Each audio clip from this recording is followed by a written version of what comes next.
Primera llamada, primera. I don't need your photograph to keep by my bed. Your picture is always in my head. I don't need your portrait to call you to mind. From sleeping or waking, dear, I find. Nuestro programa de hoy, lo absurdo. Este programa es presentado por Grupo Energy Traders de México, empresa internacional dedicada a la energía, ingeniería y construcción. Su servicio estrella es Microred, para que nunca te quedes sin luz. Un sistema ideado para resolver los múltiples cortes de luz que sufrimos en Quintana Roo. Este sistema hace que siempre tengas luz en cualquier situación y en cualquier momento. Nuestro contacto es www.energytradersconsulting.com, teléfono 984-241-9313 e info@energytradersconsulting.com. Si para ti la continuidad de luz es un problema, acércate a nosotros.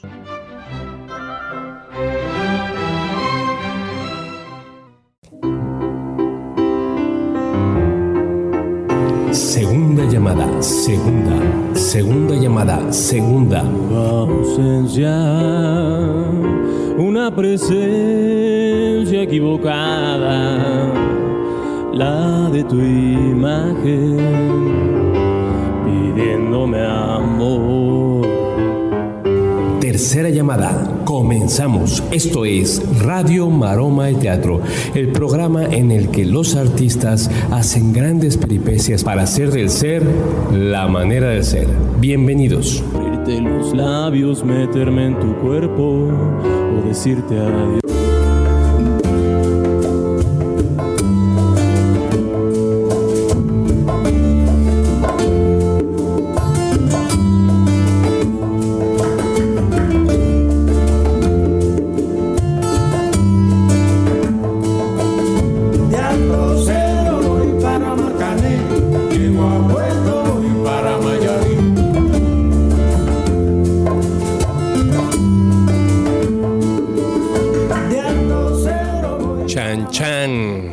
Hoy quisimos empezar el programa distinto, como lo empezábamos hace 20 años con esta rola de Chan Chan. Bienvenidos a Radio Maroma de Teatro, yo soy Toño Reyes. Hoy vamos a hablar de lo absurdo.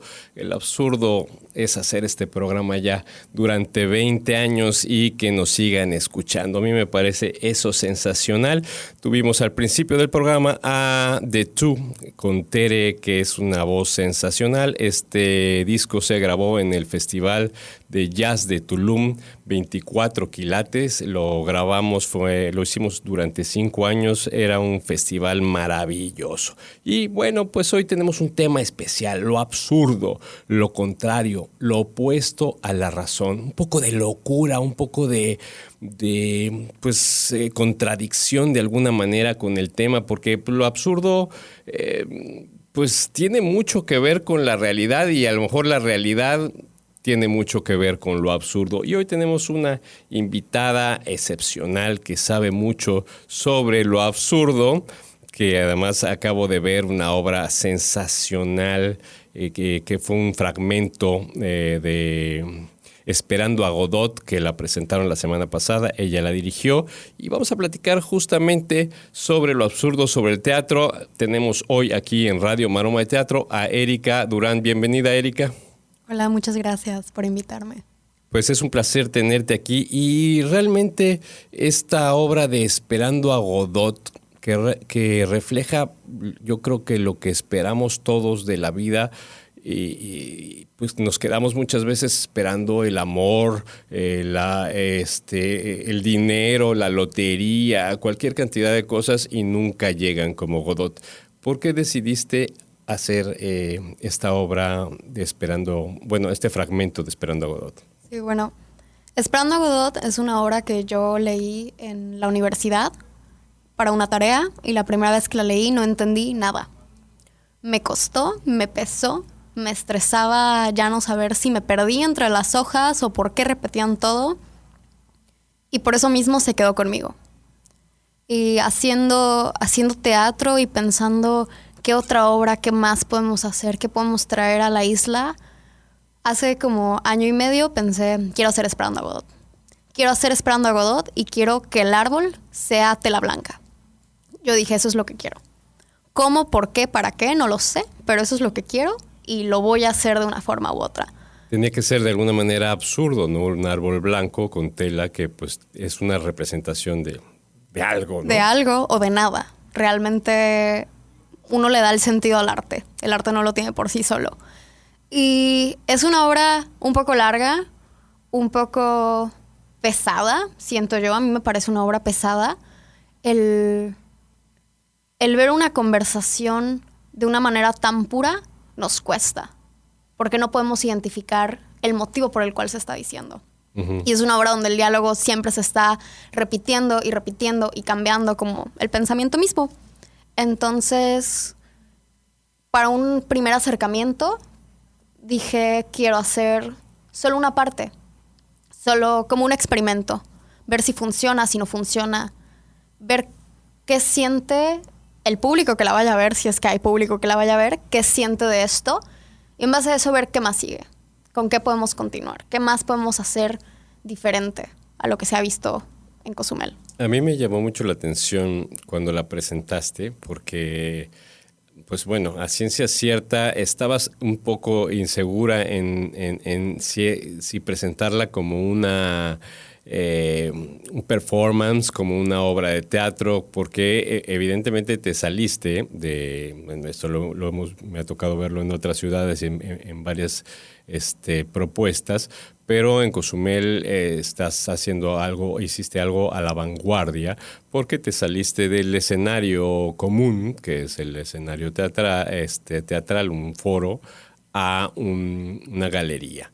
Entonces, como bien comentabas, al centro estaban estas telas que era el árbol, se veía maravilloso las telas al centro y las actrices se movían alrededor del árbol, del público estábamos pues en las orillas de la galería y aparte en la galería se me hizo algo pues escenográfico creativo, que hubo una exposición fotográfica de las mismas escenas de la obra. ¿Cómo nació esta cuestión de la exposición fotográfica? La exposición fotográfica, más que nada, fue un recurso que nos pedía el museo para llenar el espacio, para justificar la galería, que teníamos que tener algo en las paredes. Porque, aunque permitan este espacio, siguen teniendo un pensamiento un poco cerrado de dónde va el arte. Absurdamente, sí. Para mí esto no fue una obra de teatro. Para mí esto fue o un performance o algo en vivo, pero no fue teatro, porque se sale de los lineamientos. Pero para la gente del museo fue muy difícil no verlo como una obra de teatro. Para ellos es una obra de teatro. Así lo comentaron, así lo publicaron después. Tenía que ser algo teatral a fuerzas, porque no podían como captarlo de otra forma. Claro. Siento. Y pues al ser una galería, teníamos que llenar el espacio convencional de la galería. Uh-huh. Entonces, pensamos como pues hacer un resumen de la obra completa. Solo mostramos un fragmento con las intérpretes, pero si alguien se quedaba con la duda o con ganas de más, recurrimos a esto de dividir la obra por escenas, que la obra no tiene escenas, solo son 2 actos, uh-huh. Pero dividirlo por escenas como nos pareciera lógico o absurdo en este caso, y hacer fotografías que representen lo que uno lee de una manera visual. Me pareció a mí sensacional. Bueno, se dio de una manera fortuita Bueno, esta cuestión de definir pues, si es teatro o no fue teatro, a mí me parece que tenía, era una apuesta teatral bastante hecha. De hecho, a mí esta cuestión entre cómo manejarlo, porque bueno, el innovar cambia cómo manejar, por ejemplo, la cuestión de que cómo lo manejaron como intervención. Cuando muchas veces tenemos claro que una intervención es intervenir a un público que no está esperando una acción artística. En este caso, la gente llegó invitada o avisada de que existía la obra teatral, pero realmente bautizarlo o ponerle un nombre para lograr identificarlo, yo creo que no es tan importante como lo que vimos en escena. Sí. Igual era un experimento. Para mí, el hacerlo también en un espacio de galería fue un experimento de si el público rompía o no las reglas no escritas que existen del teatro. Claro. Si se movían, si se acercaban, si hacían ruido. Porque hay unas reglas que no están escritas en el teatro, que es uno llega, se sienta, guarda silencio y aplaude. Presta atención, no se mueve. Es una galería y los intérpretes se están moviendo por todo el espacio. Hay momentos donde uno no puede ver a las intérpretes. Claro. Y si quiere verlas, se puede mover. Pero de las 3 presentaciones que sucedieron, solo una persona se movió. Solo una se movió. Y para mí eso fue suficiente. Pues bueno, realmente es una experiencia. Mi ciática les hubiera agradecido que hubiera habido sillas. Porque de repente, sentados en el piso, era toda, pues bueno, el piso duro y todo esto. Pero la verdad fue una puesta en escena maravillosa. Rápidamente, va para seguir con el programa, porque el programa hablamos de lo absurdo. ¿En dónde estudiaste? ¿Qué estudiaste? Platícanos un poquito de lo que eres, pues casi recién egresada de teatro. Sí, claro. Yo entré a la licenciatura en teatro en la Universidad de las Américas Puebla en 2018. Al ser una licenciatura en teatro, es como una probadita de todo. Tuve clases de actuación, de dirección, producción, escenografía, radio, audiovisual, muchas clases teóricas. Entonces, me empapé un poquito de cada cosa. Y eso me permitió como entender que quiero más que solo estar en escena. Me gusta esta área, me gusta poder como crear cosas diferentes y ver a alguien haciéndolo. Dirigir, producir, ¿no? Sí. Y pues al estudiar en 2018 me tocó la pandemia y luego, ya que íbamos a volver a clases presenciales, hubo un problema con... la universidad funciona como una fundación, y hubo un problema con la fundación y con el Estado, y la policía y el gobierno tomaron la universidad por 9 meses. Wow. Entonces, aparte del año y medio por pandemia, hubieron otros 9 meses que no pudimos entrar al campus, que seguimos teniendo clases en línea. Y eso, fuera de privarnos de una experiencia práctica y de tener las clases como eran, nos abrió un nuevo panorama. Tuvimos una clase que era de corrientes escénicas contemporáneas, que son como todas estas cosas sociales que uno le aporta al teatro y crea su propio discurso. Y entre esas, una de las cosas que vimos fue como nuevos géneros. Era el momento en el que el teatro se estaba haciendo por Zoom y fue, ¿esto es teatro? Si ya estaba grabado, ¿es teatro o es cine? ¿O no es ninguno de los dos? Es algo nuevo.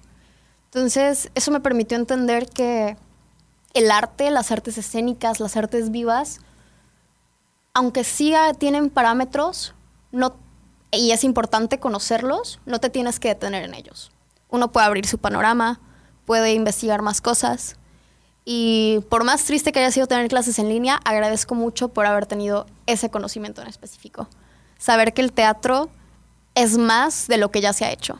Claro, y bueno, es un gran descubrimiento. En la Ciudad de México hay varias manifestaciones y esto que pasó aquí me recordó mucho el microteatro.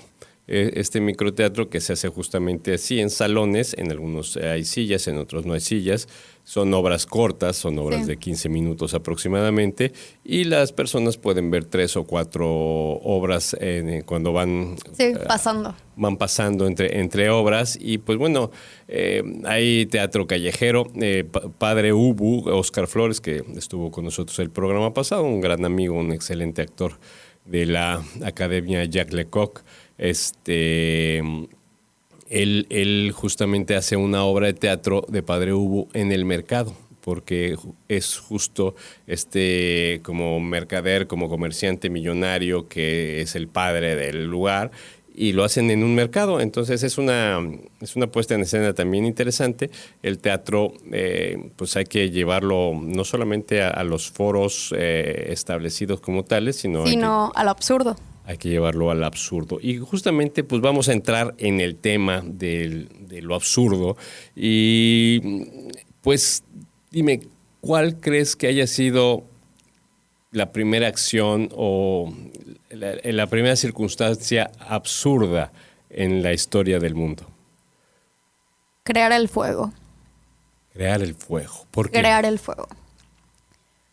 Pues pueden haber varios registros o creencias de cómo se creó el fuego por primera vez, se puede estar ya asegurado, pero ¿quién agarró, no sé si fueron 2 piedras, quién agarró 2 piedras y las chocó pensando que iba a crear algo que ni siquiera conocía? O sea, pensar que el fuego se creó conscientemente es sumamente absurdo.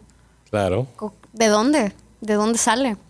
De hecho, la mayoría de las creaciones que han salido por alguna acción, digamos, diría mi madre, en paz descanse, esto te salió como el burro que tocó la flauta, que sería algo, pues, furtivo, o sea, que te salió por alguna acción, como tú dices, pues, igual estaba chocando ahí 2 piedras jugando y creó el fuego, ¿no? Dentro de la historia también, que el arte, ¿qué tanto tiene que ver socialmente con lo absurdo? Pues yo creo que el arte siempre es político, aunque no hable de política. El arte es un movimiento político y lo político es absurdo. Lo político es sumamente absurdo de donde lo veas. ¿Por qué te parece que lo político es absurdo? Cuéntame. Pues ya yéndonos hacia la política. Sí. La construcción política es algo sumamente absurdo. ¿Quién dictó que existía la democracia? ¿Quién dictó quiénes, por ejemplo, cuando había reyes, quiénes eran los reyes? ¿Por qué los reyes se respetan entre sí? ¿Por qué respetamos en sí a, no sé, a los presidentes? O sea, ¿de dónde? Todo es una construcción social, a final de cuentas. La política es una construcción social. Claro. ¿Y de dónde viene? O sea, ¿por qué la creamos? ¿Con qué sentido? Tener un control, pero ¿un control de qué? Y por ejemplo, en las repúblicas, en donde se supone que, es un servidor público, no un también un mandatario que es el que hace el mandato, y pareciera que es al revés, ¿no? Que más bien el político dispone de muchísimas cosas. Yo creo que una de las cosas que coincido contigo que es de las absurdas es el discurso muchas veces que tienen algunos de los funcionarios o políticos hablando de cosas que no están pasando. O sea, yo recuerdo alguna vez a algún político que hablaba de la maravilla que era el metro y se veía clarísimo que él no se subía. Sí, sí, ¿no? Claro. Por ejemplo, los comerciales. Ajá. Que dicen, wow, esto está riquísimo, y no le dan ni una mordida. Claro. Es absurdo. Resulta absurdo porque uno sabe que no lo están haciendo, pero aún así les cree. Dice, eso debe estar riquísimo. Yo lo quiero también. Tocaste un punto muy, muy interesante porque hay un comercial de un shampoo en donde ella se está lavando el cabello, seguramente lo viste, y parece que está teniendo una satisfacción impresionante y realmente es completamente absurdo que tengas una satisfacción o sientas rico lavándote el cabello, ¿no? Sí, claro. O por ejemplo, los comerciales de depilación, de rastrillos o de crema depiladora, y ya no tienen ni un pelo en la pierna y se supone que se están rasurando. Claro. Pero tú les crees y dices, esa rasuradora funciona excelente. Pues claro, ya no tenía ni un pelo desde antes de usarla. Pero uno cae en esa convención, en lo absurdo, y lo acepta como una realidad y dice, sí, está bien. Esto que estoy viviendo, claro que tiene sentido. Claro, por eso decía al principio que la realidad necesariamente tiene algo de absurdo y lo absurdo tiene algo de realidad. ¿Cómo consideras que es esta cuestión de la búsqueda del amor? ¿Qué tan absurdo puede ser esto o qué tan absurdo es el amor? Pues me parece muy absurdo la búsqueda del amor porque el amor está en todos lados. Uh-huh. Yo creo que esta búsqueda de amor es por un amor romántico. Pero eso es algo que se construyó. Es algo que crearon las películas, como la poesía, la historia en general. Porque antes las bodas no eran por amor, eran estrategia política. Entonces, ¿a qué se ha pasado para creer que casarte es como parte de la vida? Naces, creces, te casas, tienes hijos, mueres. Uh-huh. Pero realmente nos casamos o las bodas existen porque hace muchos años, cuando querían juntar reinos o países, casaban a los herederos para que haya una unión entre esos países, no entre esas personas. Entonces es muy absurdo seguir con esta clase de ideas que no sabemos ni siquiera de dónde vienen o por qué las hacemos, pero son parte de nuestra vida. Y ves cuando yo tenía 10 años pensando cómo iba a ser mi boda. ¿Por qué? ¡Qué absurdo! O sea, completamente absurdo, ya sabes. Y creo que eso nos impide pensar que al final de cuentas el amor está en todos lados. O sea, nosotros somos amor, nuestras amistades son amor, nuestra familia es amor, las personas a las que queremos, ahí está el amor. ¿Por qué lo estamos buscando si ya lo tenemos? Es absurdo creer que solo el amor romántico cuenta. Claro. Fíjate que hay una acción que me parece completamente absurda y bueno, son varias, pero la primera es cómo nos estamos relacionando. Si tú vas a un restaurante o a un café, ves a muchas parejas, están los dos cada quien con su celular y no están platicando, se perdieron. Las reuniones, ves a la gente con su celular y no están conviviendo. Ahí hay un gran absurdo, ¿no? Sí, pero luego suben fotos de todos felices, todos conviviendo, todos divirtiéndose y es como... Claro, la realidad es esta, es la que estoy viendo a través de la pantalla, no lo que estabas haciendo en ese momento. Claro. Entonces, la realidad se vuelve absurda y se vuelve falsa y ya no hay... ¿Ya cuál es la realidad? Ya estamos ¿La de las redes o la de las redes o la de carne y hueso? Ya realmente quiénes somos, nosotros o nosotros en nuestro celular. Ya se perdió como eso. Antes los celulares eran para llamadas, mensajes, ¿estás bien? Sí, estoy bien. Tu abuelo que no le habías hablado en 2 meses y vive en otro lado, pero no era lo que necesitabas tener todo el tiempo contigo. No era lo que te facilitara la vida, era un medio de comunicación. Claro. Y ahora es tu vida entera. Ahí tienes tus cuentas de banco, tus fotos desde hace 10 años. Ya no las guardas en tu computadora, en discos externos, en álbumes. Ya es, si pierdes tu celular y no lo tienes respaldado, pierdes todo. Claro. Y bueno, otro de los puntos que tiene que ver con el celular, en esta era en donde hay mayor comunicación o más elementos para comunicarnos, tenemos menos comunicación. Ahora tienes que pedirle permiso a la persona para poder llamarle. Sí, yo soy de esas personas. A mí no me gusta que me llamen. Por ejemplo, ¿no? O el estar chateando, que además es complicado cuando mandas un mensaje que pues, no tiene una intención ni un tono, y muchas veces hay grandes malos entendidos por eso. Sí, porque tú puedes mandar, no sé, como, ¿ya comiste hoy? Y lo puedes haber mandado como un mensaje tierno y la otra persona lo puede haber tomado como una orden, como Como, ¿por qué todo el tiempo me estás recordando esto? Y se vuelve absurdo, porque entonces no hay un hilo de conversación. Cada quien interpreta dependiendo a cómo está lo que leyó o lo que mandó. Claro. Bueno, regresando un poco al teatro, a nuestra actividad, porque estamos ya, el tiempo se nos está yendo. Uno de los grandes absurdos es Franz Kafka, que tiene obras verdaderamente sensacionales. Una de ellas que me ha tocado ver más de 10 años, bueno, no, ver trabajando en la producción más de 10 años y pues ya casi 20 años con Humberto Duperón, que es Informe para la Academia, que es el gorila de Franz Kafka, absurdo de las cárceles humanas en donde vamos metiéndonos en muchas circunstancias que nos van encarcelando, ¿no? Dentro de lo absurdo, del arte absurdo, ¿qué es lo que más te gusta? ¿Qué es lo que más te llama la atención? De algún autor, algún pintor, no necesariamente tiene que ser el teatro. Claro que eres experta en teatro, pues... Tampoco. Pues mira, lo que a mí me llama mucho la atención de el absurdo en el teatro, o el motivo por el cual atrapó mi atención de esta manera, es porque yo disfruto mucho la como disrupción del texto. Okay. Y aunque dentro de la dramaturgia hay una coherencia, que sigue teniendo una forma clásica, inicio, desarrollo, clímax, desenlace final, manejan el texto o el diálogo de una forma un poco menos clara.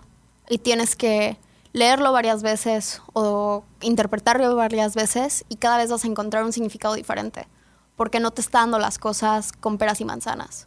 Está jugando un poco con lo que se dice y con lo que se piensa, porque así funciona en nosotros como personas. O sea, en mi mente no está nada de lo que estoy diciendo ahorita. Okay. Puedo estar en otro momento y ahorita se me puede salir algo de lo que estoy pensando. Todo el tiempo va más allá de solo lo que decimos, y al poder como irrumpir con este texto, con esta manera de plasmar las ideas, lo disfruto mucho. Lo disfruto muchísimo. Me encanta. Qué maravilla, qué maravilla. Pues bueno, tuvimos a Erika Durán. Te agradezco mucho, Erika, que hayas estado aquí con nosotros en Radio Maroma de Teatro. Felicidades por la obra. Muchas gracias y muchas gracias por el espacio. Y pues esperamos verte estar trabajando constantemente, haciendo la obra, y espero que la gente se haya pasado también este programa tan absurdo que es Radio Maroma de Teatro, y que siempre nos la pasamos bien para ustedes.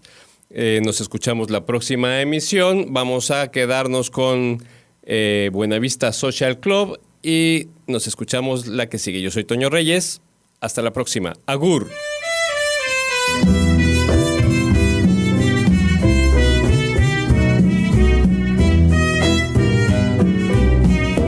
Dos gardenias para ti, con ella quiero decir: te quiero, te adoro, mi vida. Ponle toda tu atención, que serán tu corazón y el mío. Dos gardenias para ti, que tendrán todo el calor de un beso, de esos besos que te di y que jamás te encontrarán en el calor de otro querer. A tu lado vivirán y se hablarán como cuando estás conmigo, y hasta creerán que se dirán te quiero. Pero si un atardecer las gardenias de mi amor se mueren, es porque han adivinado que tu amor me ha traicionado, porque existe otro querer.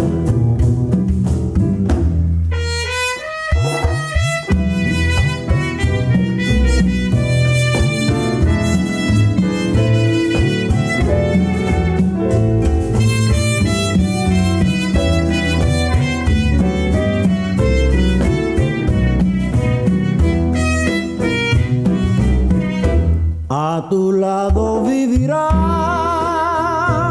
y se hablarán solo cuando estás conmigo. Y hasta creerán que se dirán te quiero. Pero si un atardecer las gardenias de mi amor se mueren, es porque han adivinado que tu amor me ha traicionado, porque existe otro querer. Es porque han adivinado que tu amor me ha traicionado, porque existe otro querer.